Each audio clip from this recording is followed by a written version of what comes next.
Jesus, nós queremos abençoar a pastora Gerly.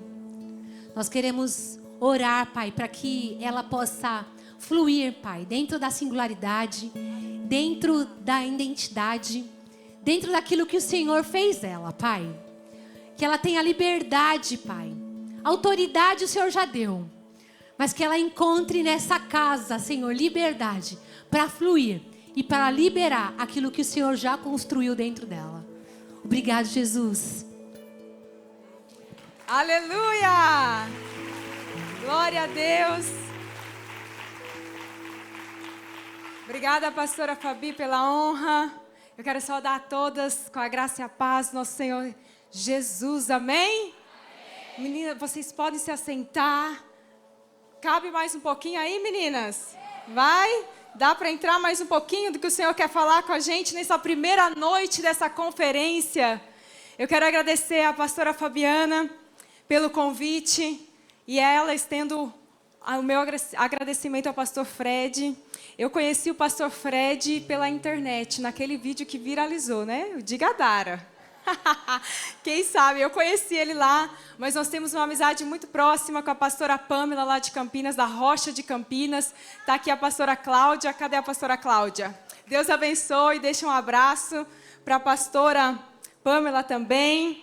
Eu quero saudar aqui a presença da primeira-dama, Adriana, a Jane. Muita alegria de conhecê-las nessa noite. Quero também cumprimentar a Ju, que já nos conduziu em adoração, e essa equipe de louvor maravilhosa. Que igreja mais linda! Meu Deus, eu só via na internet. E agora cheia dessas mulheres maravilhosas. E eu não posso deixar de agradecer as meninas que vieram de Campinas e região. Cadê vocês? Olá, pastora! Viemos, hoje saíram de lá 13h, né? Vieram de van para cá. E tantas mulheres de tantos lugares. Quero também parabenizar as mulheres que são intérpretes de Libras, fazendo com que esse culto seja acessível numa linguagem comunicacional de pessoas que precisam receber o Evangelho. Só na região de Campinas, meninas, nós temos mais de 100 mil surdos.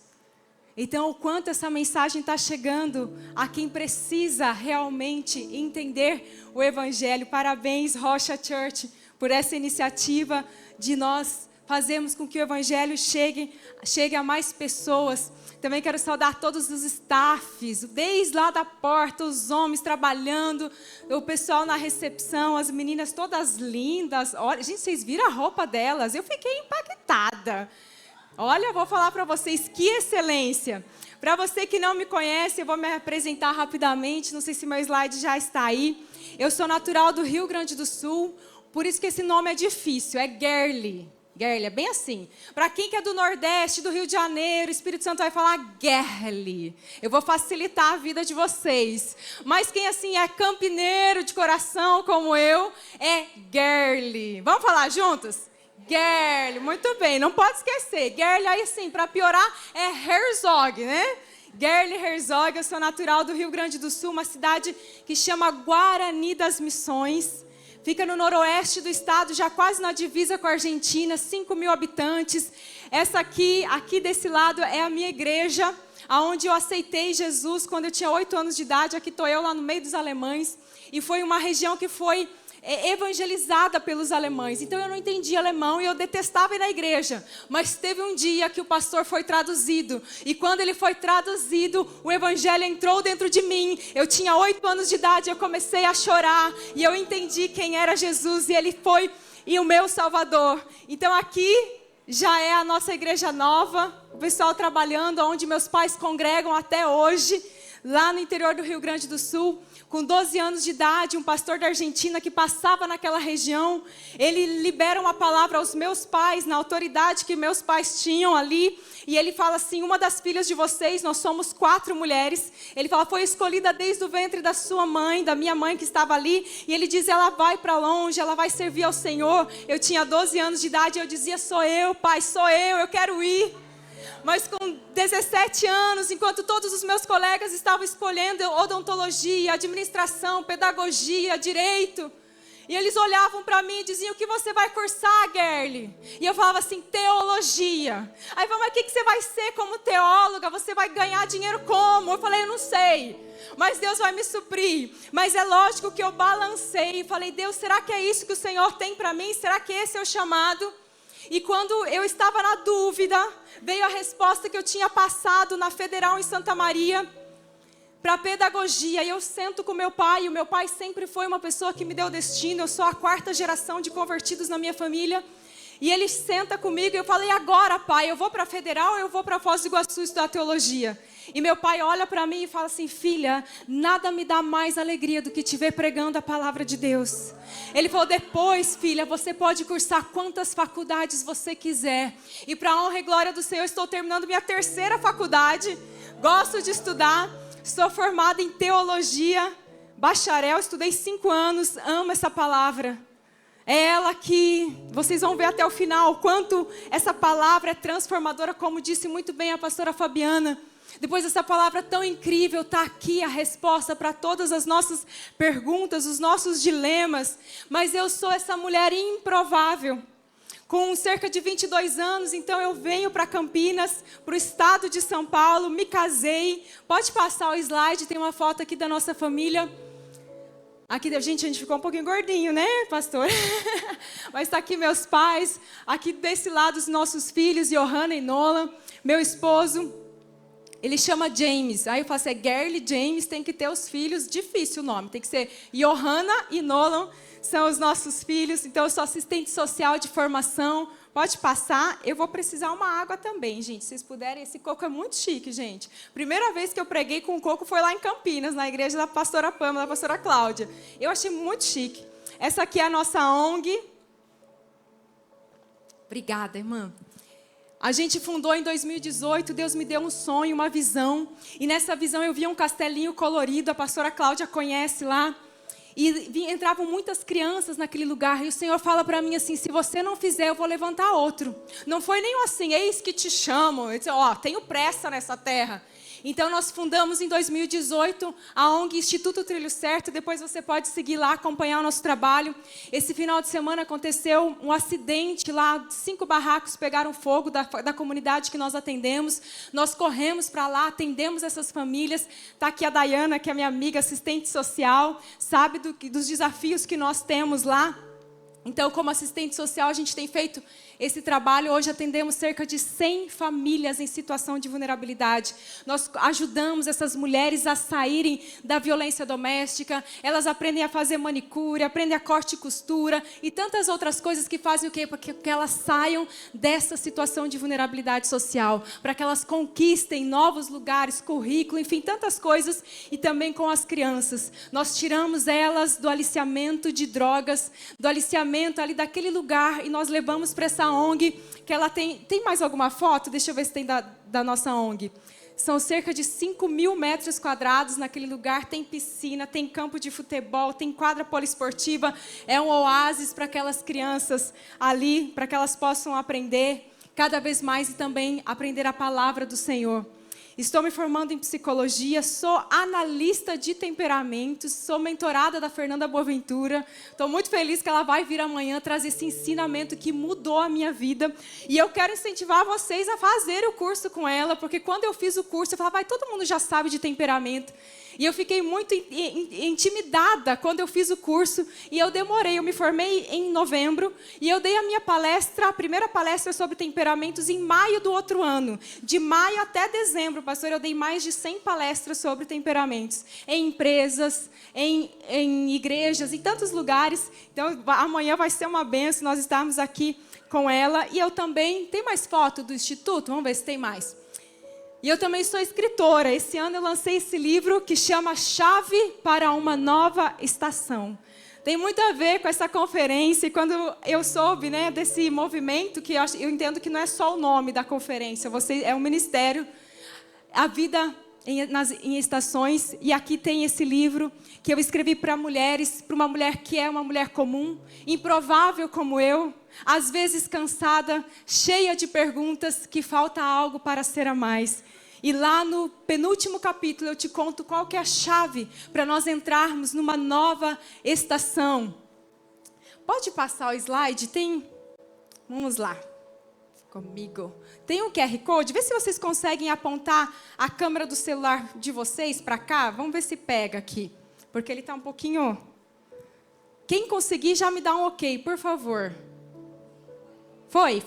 Então eu vou pedir para vocês rapidamente. Isso. Aleluia. Vou pegar aqui com vocês. Se vocês puderem ir respondendo rapidamente essas perguntas para mim. Em qual estação você se encontra? Responde aí para mim. Nós vamos falar um pouco sobre isso. Aonde eu tenho passado, Deus tem me levado a tantos lugares para ministrar a palavra. Eu estou bem na frente, né?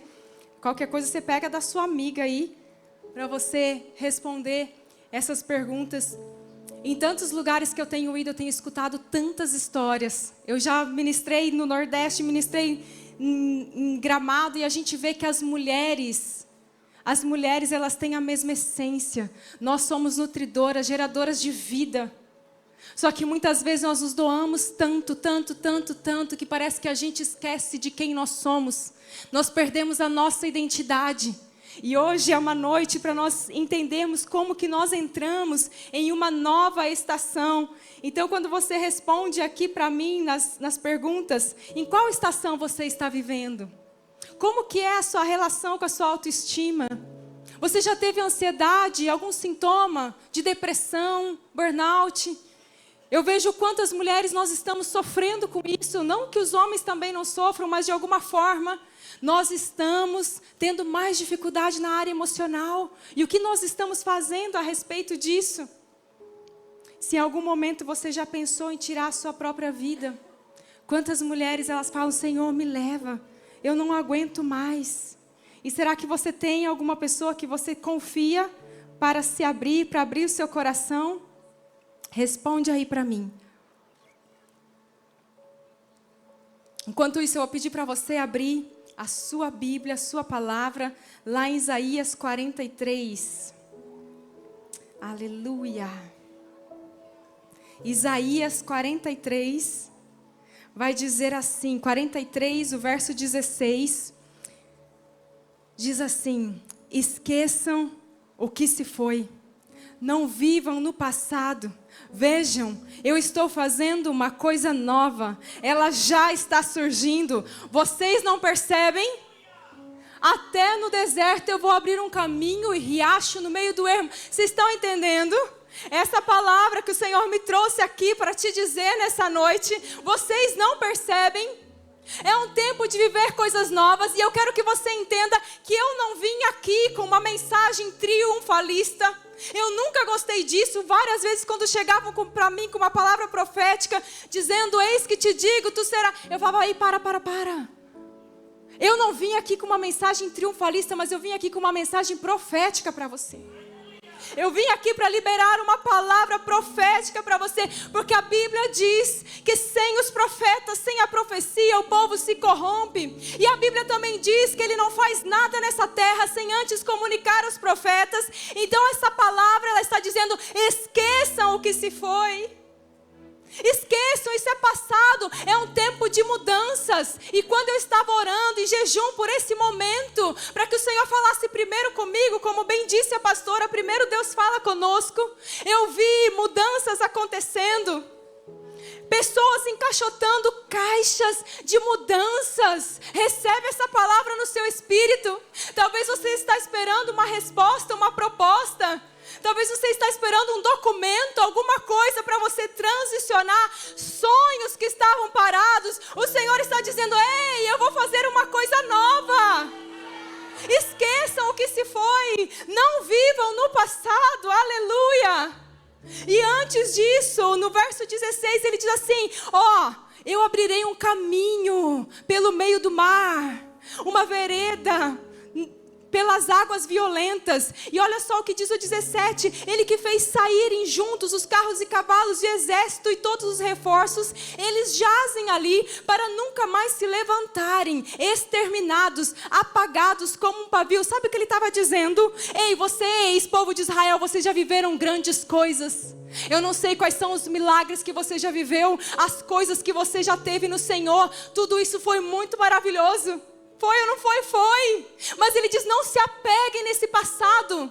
Não se apegue naquilo que foi maravilhoso, como a pastora falou. Agora é tempo de viver coisas novas, porque ele diz, foi bom, mas esqueçam o que se foi. Foi pouca coisa que eles viveram, não. Eles viram o mar se abrindo, para que o povo pudesse passar. E ele diz, ei, agora acabou. Eu estou fazendo uma coisa nova. E o texto diz, eu já comecei. Vocês não percebem? Eu já comecei. O outono, nós estamos na estação do outono e ele definitivamente mexe com as pessoas. O friozinho começa a vir, a gaúcha aqui agradece. O calor intenso, eu sei que vocês estão aqui de uma cidade de praia, vocês devem estar super chateados com esse frio, né? Eu já assim, vou falar para vocês, eu cheguei hoje, eu fui tão bem recebida desde que eu cheguei nessa cidade. Pastora Fabi, obrigada pela excelência dessa igreja, tinha cartinha, tinha presente lá no quarto. Quero agradecer a Luciana e a Tamara que estão comigo nessa noite. E eu cheguei, eu nem tinha ainda tomado banho, já chegou a cabeleireira. A Yuli foi lá. Gente, esse cabelo aqui, ó. Vai, Yuli, arrasou. Fui tão bem recebida. Mas o outono, ele mexe com a gente. Eu falava assim, gente, eu vou botar esse casaco, será que é demais? Aí ela falou, não, vai, arrasa. Aí Yuli falou, vai, arrasa. Eu falei, meu Deus, mas eu não vou passar vergonha, eu tô com calor. Ela disse, você vai sentir um pouquinho de calor no início. Deu certinho, viu? Depois passa, depois o frio vem. Porque quando muda a estação, a gente muda o jeito de vestir. A gente muda o comportamento. A gente vê se a gente vai sair, se vai sair com guarda-chuva, como que vai ser. No outono os dias eles começam a ficar mais curtos. Então com menos luz solar, preste atenção. As árvores então elas começam a produzir menos fotossíntese. E quando elas param de produzir a fotossíntese, agora você foi lá na 5ª série, no 5º ano, o que acontece? Para de produzir a clorofila. Pega a visão. Se não tem clorofila, que é energia para aquelas folhas se sentirem com vida, sabe o que acontece? Elas começam a ficar pesadas. Elas começam a ficar secas, amareladas. Então, sabe o que a árvore faz? Ela libera uma substância na haste da folha e ela mata as células daquela região. E então, no outono, as folhas elas caem naturalmente. Elas se desprendem. Não é como na primavera que vem o agricultor, o cara da floricultura e poda. É diferente. No outono, a própria árvore, ela diz assim, chega, não dá mais. Eu quero liberar aquilo que não faz parte mais da minha vida. Porque para a próxima estação, eu não posso entrar com as coisas que foram antigas, com aquelas coisas que estão sugando a minha vida. Não dá mais. Porque senão as árvores não aguentariam o inverno. Manter aquelas folhas secas sem função fariam aquela árvore morrer. Sabe o que Deus está dizendo nessa noite para você? Solta, libera as pessoas que estão te sugando a sua energia. É tempo de entrar numa nova estação. Então deixa para trás aquelas pessoas que te feriram, que te chatearam e diz, ei, eu tenho coisas novas. Deixa aí, deixa aí. Porque se elas ficarem, elas vão sugar a sua energia. E deixa eu te falar, você é uma escolhida. E escolhido não tem escolha. É pra frente, é a coisa nova. Você é uma remanescente. E remanescentes são aqueles que não se dobraram para as coisas da antiga estação. E disseram, não, Senhor, eu não fico aqui. Eu quero ir para frente. Quantos estão entendendo? Aleluia. Nós vamos precisar nos posicionar. Um remanescente, ele faz isso. Assim como foi Esther. Esther foi uma remanescente. Ela disse, se eu tiver que morrer, morrerei. Mas eu vou fazer a vontade do meu pai. Esther, ela foi chamada no momento em que uma rainha foi deposta. Vasti, ela foi chamada para estar naquele lugar. Ela era esposa, ela era a rainha. Ela sabia se portar, ela sabia usar as talheres. Quem aqui gosta de mesa posta sabe muito bem disso. Ela tinha linhagem real, ela tinha sangue real. Ela era uma mulher de influência, mas então ela é tirada, ela é deposta, porque naquele momento chega a rainha Esther, uma improvável. Ela talvez não sabia todas as coisas do reino, mas o seu coração estava no Senhor. Deixa eu te falar uma coisa, Esther foi uma remanescente. E nessa estação, muitas mulheres influentes, que só são influentes às vezes nas redes sociais, vão ser depostas para que mulheres improváveis ocupem esses lugares. Sabe por quê? Nós não precisamos só de mulheres que são influências. Sabe por quê? A influência, ela pode te levar para um lugar errado. Nós precisamos de mulheres que são referência. A referência é diferente. Ela é como uma placa sinalizadora que diz é por aqui, não é por aqui. Porque a influência, deixa eu te falar uma coisa. Vasti, ela foi deposta por causa, não foi exatamente porque o que ela fez, mas foi porque os conselheiros do rei disseram: se você não tirar ela, ela vai influenciar as nossas mulheres. A influência também derruba. Por isso Deus levanta as improváveis. Abra comigo a sua Bíblia lá em Juízes 9, o verso 7. Nós vamos ver o remanescente. Nessa conferência, a vida em estações, aleluia. Diz assim, Juízes 9, 7. Então Jotão soube disso. Essa é uma parábola. Lá de Juízes nós começamos a falar sobre Êxodo. E agora nós estamos em Juízes. E é uma parábola com muito significado. Preste atenção no que Deus vai liberar nessa noite, amém? Vamos juntas? Então Jotão soube disso. Subiu ao topo do monte Gerizim e gritou: ouçam-me, cidadãos de Siquém, ouçam-me se querem que Deus os ouça. Certa vez as árvores resolveram ungir um rei. Primeiro disseram à oliveira: seja o nosso rei. Mas a oliveira se recusou e disse: devo eu deixar de produzir o óleo que agrada a Deus e às pessoas, só para ser a mais alta árvore que o vento agita? Então responderam a figueira, disseram à figueira: seja o nosso rei. Mas a figueira também se recusou e disse: devo deixar de produzir meus frutos doces e deliciosos, só para ser a mais alta árvore que o vento agita? E então disseram à videira: seja o nosso rei. Mas a videira também se recusou e disse: devo deixar de produzir o vinho que alegra a Deus e as pessoas, só para ser a mais alta árvore que o vento agita? Por fim, todas as árvores se voltaram para o espinheiro e disseram: seja o nosso rei. E o espinheiro respondeu às árvores: se querem mesmo ungir-me seu rei, venham abrigar-se à minha sombra, e se não, que saia fogo de mim e queime os cedros no Líbano. Meu Deus. O contexto dessa parábola, para que você entenda, eu sei que está um pouco tarde, mas eu quero a sua atenção agora.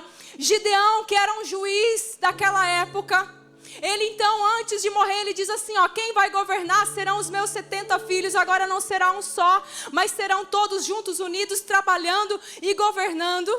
E ele dá essa orientação de um governo de unidade, mas um deles, Abimeleque, um dos filhos, dos 70 filhos de Gideão, ele vai para a terra da mãe dele, e ele diz assim: ei, vocês querem mesmo ser governados por esse povo todo?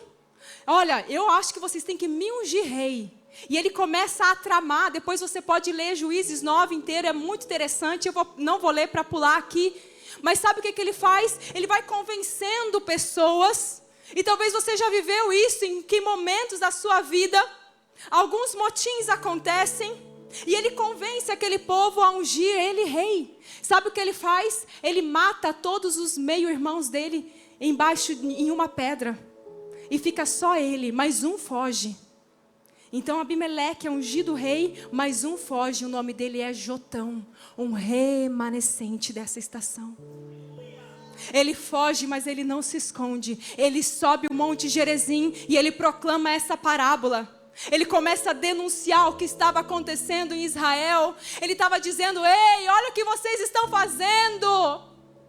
Ele começa a denunciar o que estava acontecendo. E aí ele fala de 4 árvores. E a primeira árvore que ele fala é a oliveira. Porque a tentação era: venha ser nosso rei. E ela diz: ei, não. Devo eu deixar de produzir o óleo que agrada a Deus e as pessoas, só para ser a mais alta árvore que o vento agita? Você sabe quem são essas mulheres que são como oliveiras? São aquelas que trazem esperança na sua vida. Mulheres que, mesmo que as coisas estão tudo errada, elas são aquelas que buscam e são usadas para a restauração das suas famílias, que sempre tem uma palavra de sabedoria.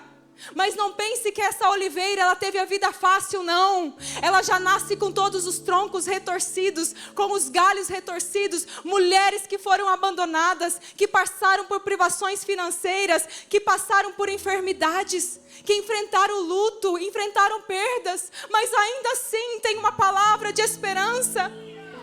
Mães que são atípicas, que mesmo que o cenário está todo contrário, elas estão lá lutando pelos seus filhos. Elas são as advogadas, elas são as enfermeiras, elas são aquelas professoras que estão batalhando, os troncos todos retorcidos, mas com uma missão: passar pela prensa. É fácil passar pela prensa? Não, não, não. Mas quando a prensa chega, ela vem para quando o fruto já aconteceu. Ela precisa do fruto para que a prensa passe. E quando a prensa passa, extrai o quê? O óleo mais incrível que você já viu.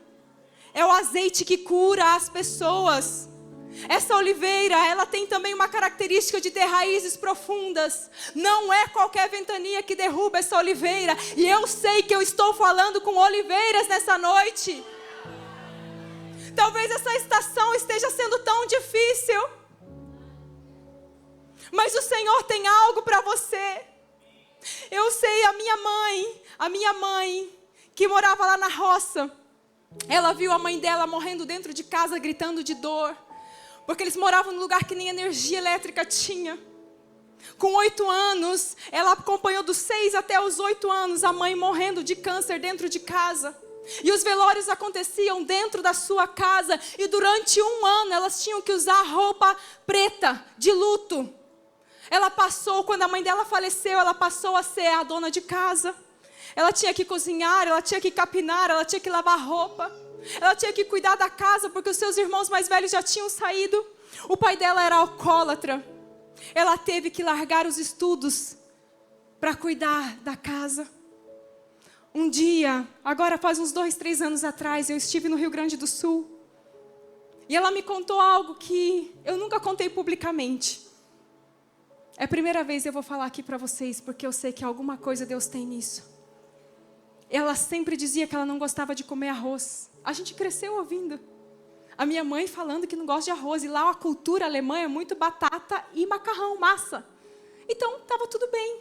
Mas um dia, de madrugada, ela falou assim: filha, e eu não tinha entendido que era isso. O pai dela, ela não sabia, com 8 anos de idade, cozinhar a quantidade certa de arroz. E quando ela fazia demais, o pai dela socava o arroz na boca dela. E dizia: agora come, porque não pode desperdiçar. Oliveiras, todas retorcidas. Com 15 anos de idade, ela escuta um barulho na cozinha. Era o pai dela que tinha caído morto. Ela então se torna órfã. Mas ela aceita Jesus, reconstrói a sua vida, casa-se com meu pai. Ela tem 4 filhas, nós somos 4 meninas. Quando estava tudo bem, a minha irmãzinha mais nova estava com 5 anos. Eu já estava estudando em Foz do Iguaçu, no seminário, fazendo teologia. Vem a notícia: câncer também. Meu pai me liga e diz: filha, volte para casa, a mãe precisa de você. E a minha mãe começa a passar por todo aquele tratamento. Ela estava sem sobrancelha, com aquele chapeuzinho de crochê. Quem passou pelo câncer aqui sabe. Ou que tem algum familiar. E quando nós achamos que ela ia cair numa depressão, que ela não ia suportar depois de tudo que ela passou, eu vi, pastora Cláudia, o óleo mais lindo sendo extraído da minha mãe. Com o tratamento de câncer, ela volta a estudar. Ela volta para o EJA e ela conclui os estudos. E ela vai para aquele centro de tratamento de câncer e ela diz: agora eu posso pregar aonde ninguém chega para pregar. E ela começa a testemunhar. São mulheres que vêm além, oliveiras toda retorcida, mas elas não aceitam aquela condição. Certo dia, Thomas Edison chegou em casa com um bilhete para sua mãe. E se você não sabe quem é Thomas Edison, ele foi o criador da lâmpada. E nesse bilhete que ele chega para a mãe dele, ele diz assim: mãe, eu trouxe um bilhete do meu professor. E ela diz assim, ela olha o bilhete, com os olhos cheios de lágrimas. Ela diz: eu posso ler em voz alta? E ela leu, ela dizia assim: seu filho é um gênio. Essa escola é muito pequena para ele. Não tem professores suficiente ao nível dele para ensinar. Ensine você mesmo. Eu acho que foi ali que nasceu o homeschooling. E aquela mãe começa a ensinar. E esse cara que foi inventor da lâmpada sem escola, ele patenteou mais de 2.000 patentes foram registradas por Thomas Edison. Anos depois, quando a mãe dele já tinha falecido, ele encontra aquele bilhete. E aquele bilhete dizia: o seu filho tem problemas mentais, nós não aguentamos ele na escola, ensine-o você mesmo. Mas foi uma mãe Oliveira que não desistiu dos seus filhos. Eu sei que tem aqui mulheres que são como Oliveira, que não desistem do seu casamento, que não desistem da sua família, que não desistem do seu trabalho, que não desistem do seu negócio. Elas vêm além, mas o Senhor, Ele vem com alento. Ele diz: sabe, esse óleo que está sendo extraído é para curar outros. É para curar outros. A segunda árvore que nós vemos nessa parábola é a figueira. A figueira é uma planta, é uma árvore muito interessante, que ela cresce geralmente em solo pobre e ela busca água em lugar bem profundo. A figueira, ela tem uma característica que ela é doce. Você já comeu figo in natura? Lá perto de Campinas tem uma cidade que chama Valinhos. É a terra do figo. Alguém conhece? O pessoal de Campinas conhece. Ó, tem aqui gente que conhece. E o figo é muito gostoso, mas quando ele está seco, ele é ainda mais doce. São pessoas que são como figueira, que alimentam e são doces na hora certa para as pessoas. São aquelas pessoas que estão sempre com uma palavra de doçura, de calmaria. São figueiras. Mas o problema da figueira é a comparação. Você lembra daquela parábola que está a figueira plantada no meio da videira e ela para de produzir porque ela está olhando os outros produzirem. Em muitos momentos nós, como figueiras, também nos comparamos com outras pessoas e dizemos: olha o ministério dela, olha o ministério dele. Eu nunca vou conseguir escrever um livro, eu sei, eu já passei por esse lugar, mas o Senhor está me trazendo aqui para te ativar. Se tem sonhos que estão sendo gerados dentro do seu coração, dentro do seu ventre, deixa eu te falar uma coisa: toda vez que Deus coloca um sonho no seu coração, você só vai ter duas opções: ou você passa pela dor de trazer à luz aquele sonho, ou você vai passar pela dor do aborto. E quando nós estamos para dar à luz, é a hora que mais dói. Você diz: eu não aguento mais. É a hora que nós queremos jogar a toalha e o Senhor está dizendo: está doendo. Está doendo para trazer à luz aquilo que o Senhor colocou dentro do seu coração. Se está doendo é porque está chegando a hora de vir à luz. Se está doendo é porque está chegando a hora. Então força, mulher, força, figueira, está trazendo à luz o que o Senhor já colocou dentro de você. A terceira árvore é a videira. E a videira diz assim: devo eu deixar de produzir o vinho que alegra a Deus e as pessoas, para ser simplesmente a mais alta árvore que o vento agita? Eu amo as videiras, porque a videira, se você entender amanhã a palestra da Fernanda Boaventura, eu acredito que a videira é aquela sanguínea. É a alegria da festa, é aquela pessoa que está sempre alegre, sempre falando, sendo criativa, é aquela que diz: vai dar certo.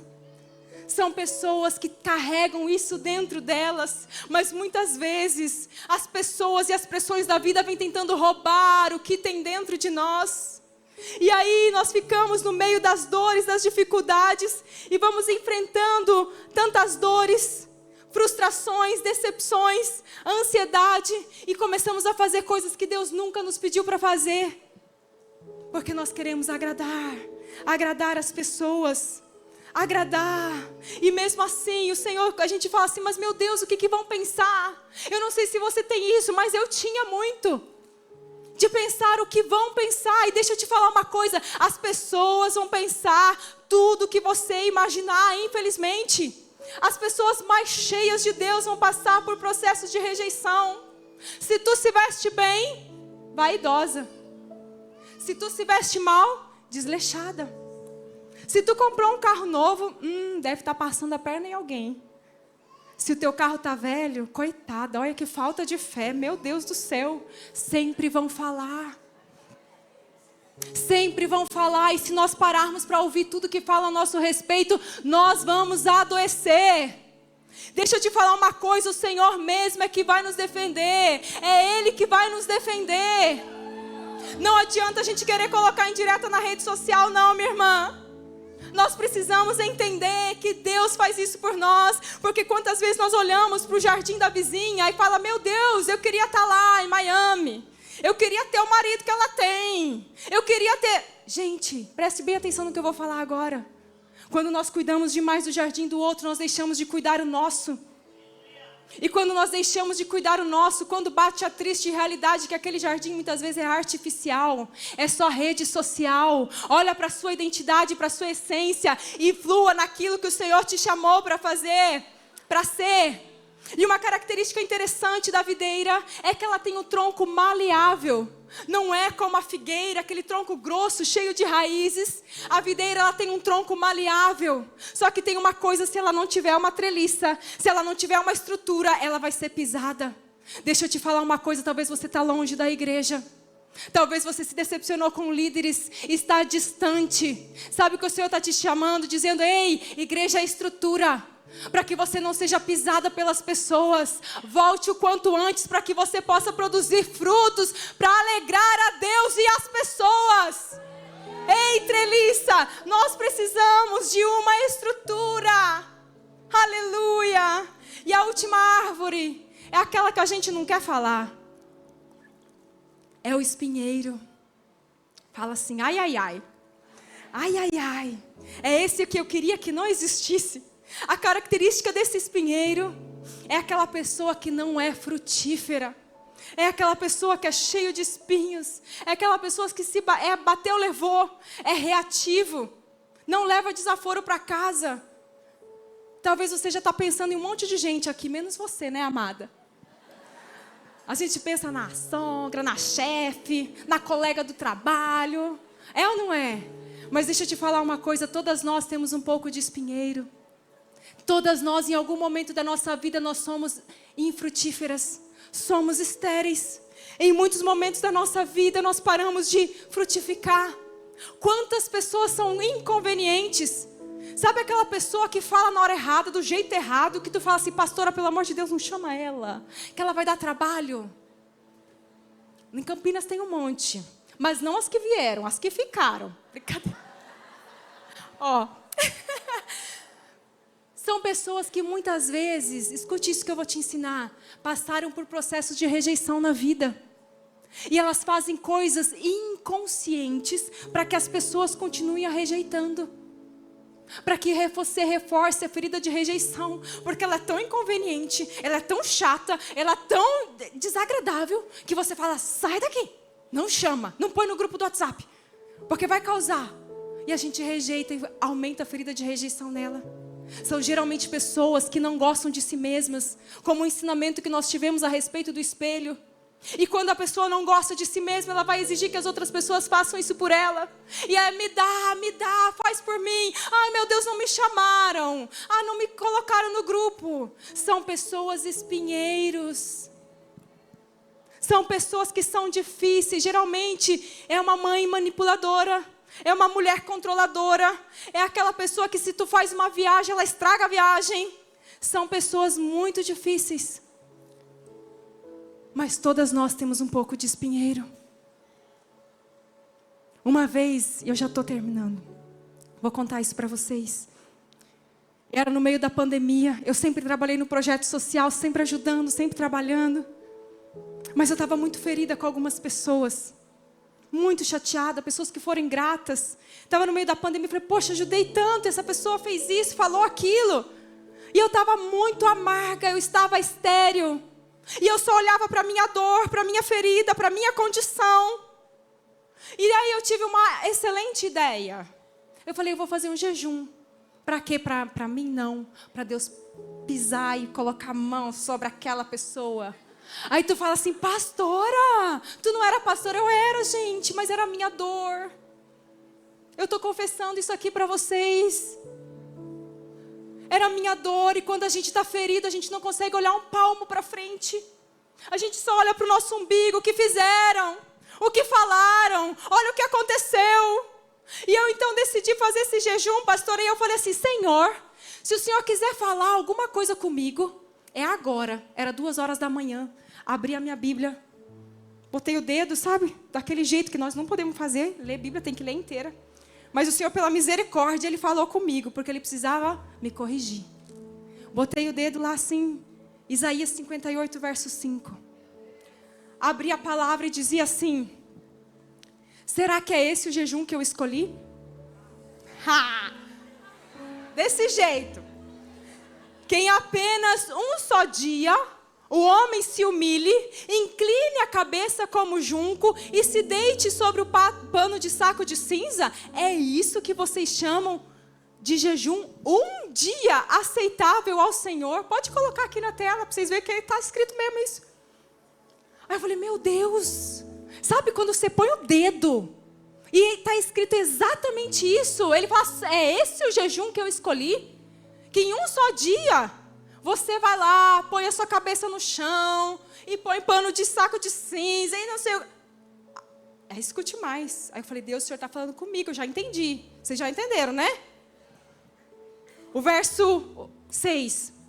O jejum que eu desejo não é este: soltar as correntes da injustiça, desatar as cordas do jugo e pôr em liberdade os oprimidos e romper com todo jugo? Será que não é esse liberar as pessoas que te feriram? Soltar aquelas amarras da ingratidão? E eu falei, meu Deus! E ele continuou dizendo, no verso 7, será que não é partilhar a comida com o faminto? Eu não estava mais fazendo aquilo que o Senhor me chamou para fazer. E ele começa a me corrigir, aquele espinheiro que estava ali, diz, será que não é partilhar a comida com o faminto, abrigar o pobre desamparado, vestir o nu que você encontrou e não recusar ajuda ao próximo? Será que não é isso, Gerli, que eu quero de você? Eu falei, meu Deus. E o próximo verso, verso 8, diz assim: aí sim, a sua luz irromperá como a alvorada, e prontamente surgirá a sua cura, a retidão irá diante de você, e a glória do Senhor na sua retaguarda. Aleluia! Eu falei, eu entendi. Eu levantei, fui lá no meu caderninho, tem caderninhos, tá? E eu anotei as pessoas que me feriram. Eu falei, eu solto fulana. Eu tô com raiva, Senhor, mas eu libero. Eu não vou ficar amarrada. Eu começo a soltar. Era 2h da manhã, aquilo virou uma vigília, foi até as 4 da manhã, eu chorando e liberando, chorando e liberando, chorando e liberando, e o Senhor me curando, porque Ele diz assim, como a alvorada. Você sabe o que é uma alvorada? Quando começa o dia, o sol, ninguém consegue parar, Ele irrompe, Ele chega, e Ele diz assim, vai chegar a sua cura. Quando você fizer isso, eu vou chamar os músicos, por favor, que nós já estamos concluindo. E o que aconteceu naquele dia? Eu falei, Deus, eu entendi. Sabe o que eu fiz no dia seguinte? Botei no grupo do WhatsApp. Falei, irmãos, nós vamos para a comunidade e nós vamos juntar cesta básica. Fazia tempo que eu não fazia isso. E nós juntamos leite, juntamos cesta básica naquela semana. Isso era uma terça, quarta-feira. Até sábado estava tudo lá. Pegamos as coisas, irmãs, e levamos lá para a favela. Chegamos lá, cumprimentando o pessoal, entregando, todo mundo feliz. Era pandemia, ainda todo mundo de máscara.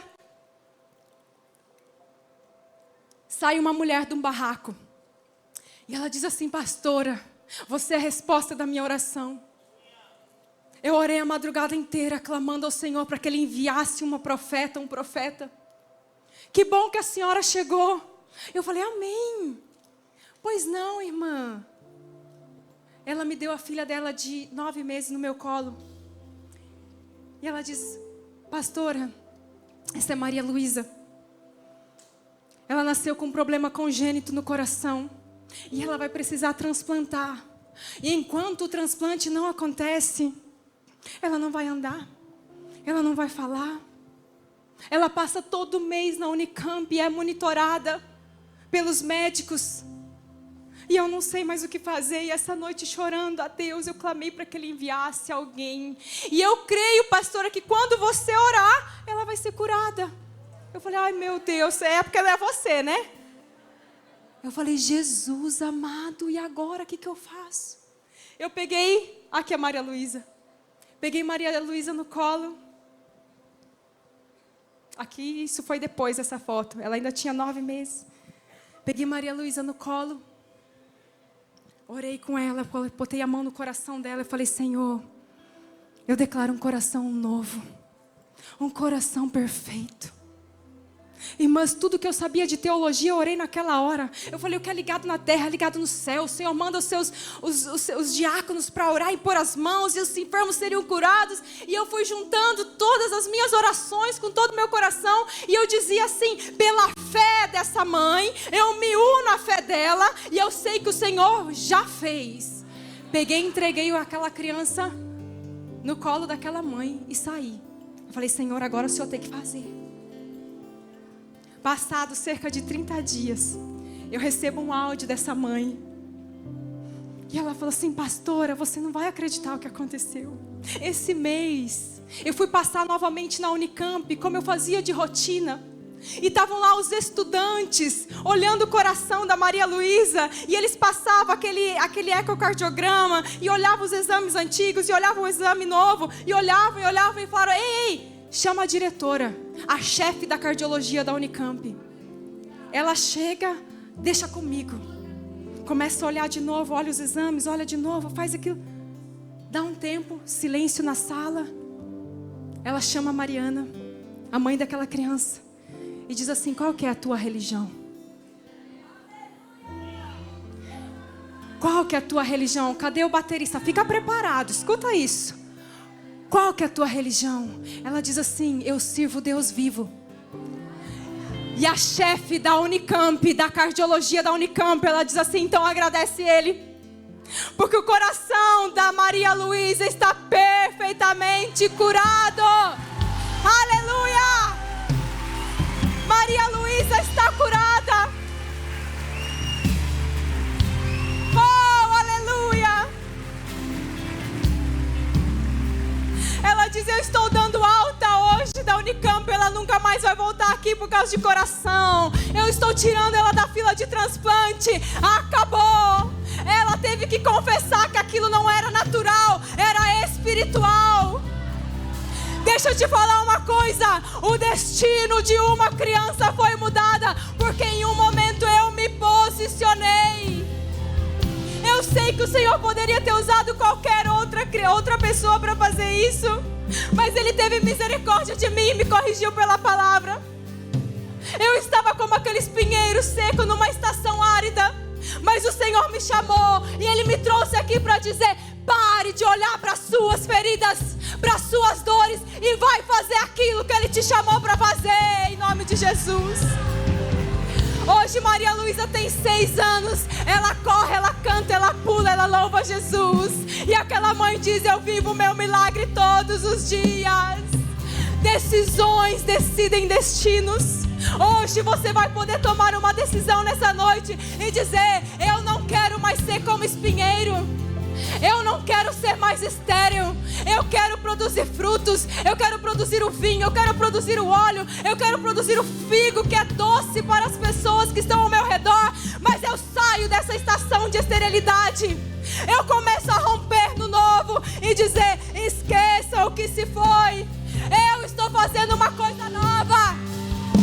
Eu já comecei. Você pode se colocar em pé. Aleluia.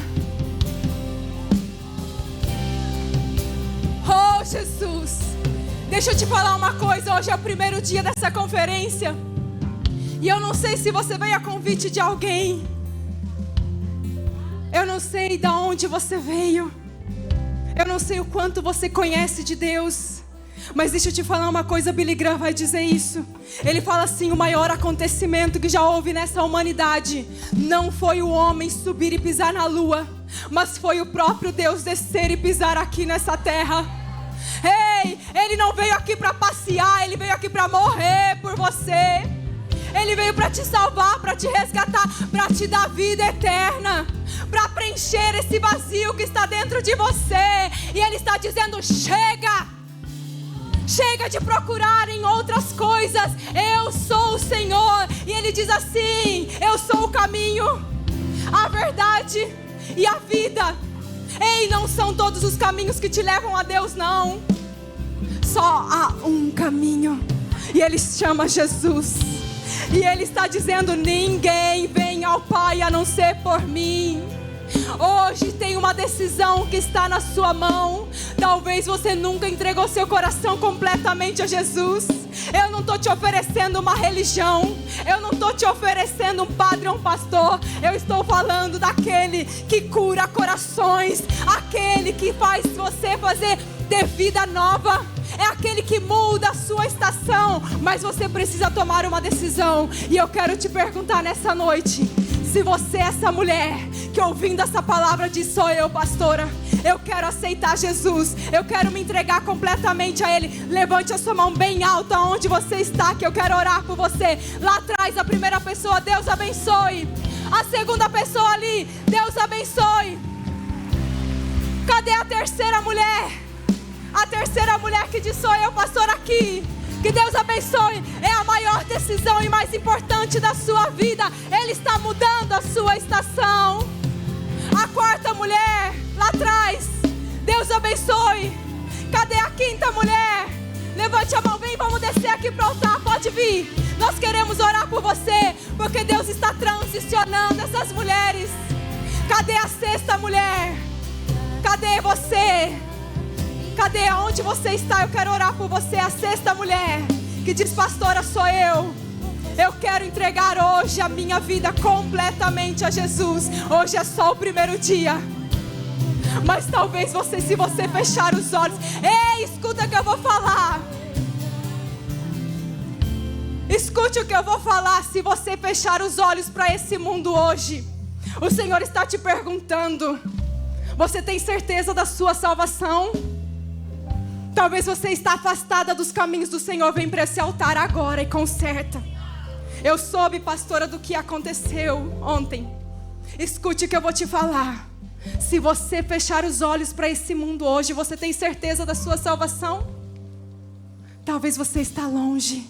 Aqui nesse altar a reconciliação. Amém? Nós vamos orar juntos com essas mulheres. Elas estão tomando a melhor decisão da vida delas. Vem para o altar, tem mais lugar aqui. Tem lugar na mesa. Porque o Senhor diz: eu estou à porta e bato. E se você entrar, se você deixar Ele entrar, Ele vai cear contigo. Ah, um novo tempo, um novo caminho. Há uma decisão que foi tomada aqui. Vamos orar juntas, você me ajuda? Fala assim: Senhor Jesus, nessa noite eu entendi a Tua palavra. E eu entrego meu coração completamente ao Senhor. Escreve meu nome no livro da vida. Em nome de Jesus. Muda a minha história. Muda o meu destino. Em nome de Jesus. 6 almas para Jesus. Você pode aplaudir ao Senhor? Se é para Jesus, pode ser mais forte. Aleluia! A festa no céu! A festa no céu! Me chegou na tormenta, me livrou em meus problemas. Vai lá, declare. minha tristeza e mudou minha vida inteira. Me vestiu com roupas novas, pôs azeite em minha cabeça, me deu lugar à mesa. Deixa eu te fazer a última pergunta, porque nós vamos encerrar. Se talvez você entendeu que essa palavra é para você, que você é como essa mulher oliveira, que precisa de uma renovação nessa noite, que você talvez é essa mulher figueira, que vive se comparando, mas está dizendo: Senhor, eu quero mudança. Se você se sente como essa videira ou como esse espinheiro, enfim, se a palavra falou contigo, existe uma voz profética a ser liberada nessa noite. E eu vou te fazer um convite rapidamente para você vir aqui ao altar. Saia do seu lugar com consciência, porque altar é lugar de entrega. Pode vir. Sabe por quê? Lá no Antigo Testamento, o que eles faziam no altar? Sacrifício.